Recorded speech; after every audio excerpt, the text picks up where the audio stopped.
Assalamualaikum, hai semua. Saya Nazatul dari Buat Orang Lapar. Sebenarnya hari ni saya agak buntu nak masak apa untuk kita orang makan tengah hari ni. So saya pun selaklah buku Chef Wan yang saya ada beli sebelum ni. Dalam buku ni ada banyak resepi masakan Malaysia. Salah satunya ayam sos hitam manis. So saya pun nak try resepi ni. Kalau korang nak tahu macam mana dia punya resepi, okey, jom kita mula.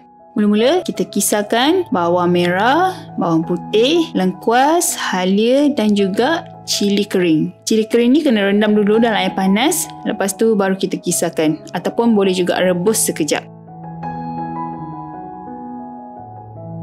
Letakkan air sikit. Lepas tu kita kisar semua bahan ni sampai hancur. Untuk lada tu tadi, kalau nak pedas boleh letak banyak. Kalau nak kurang pedas, letak sikit pun dah cukup.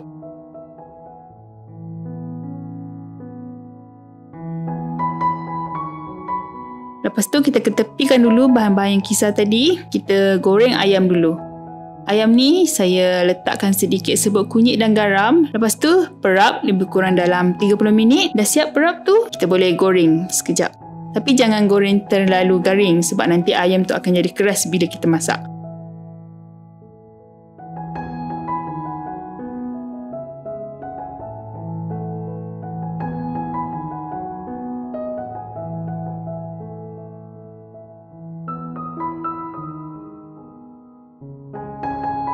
Ayam dah masak, kita ketepikan dulu. Lepas tu kita tumiskan bahan yang kita kisar tadi bersama dengan kismis. Minyak ni boleh gunakan minyak lebihan yang kita goreng ayam tadi.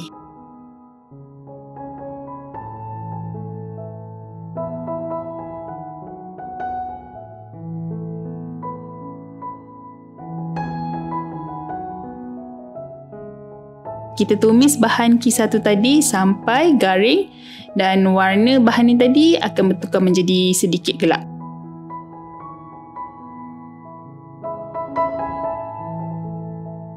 Lepas tu kat sini saya masukkan 2 sudu kicap tapi nampak macam banyak sangat.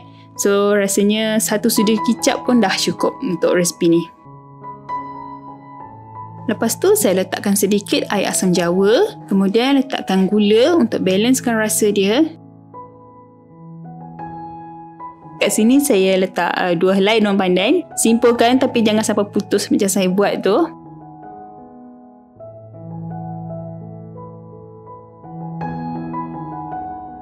Rasakan dengan sedikit garam. Sikit je, jangan banyak sangat sebab kita dah letak kicap. Kicap tadi dah masin. Rasa dulu semua bahan ni. Kalau dah sedap, cukup rasa semua, boleh masukkan ayam dan juga nanas. Nanas ni tak kisah nak letak berapa banyak. Sebab saya suka makan nanas kat dalam ayam ni, so saya letak banyak-banyak.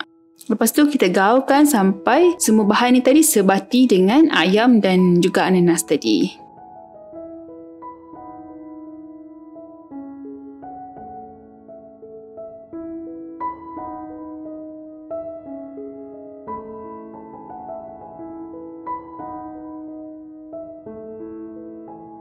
Okey, sekarang dah siap. Kita boleh hidangkan dan makan.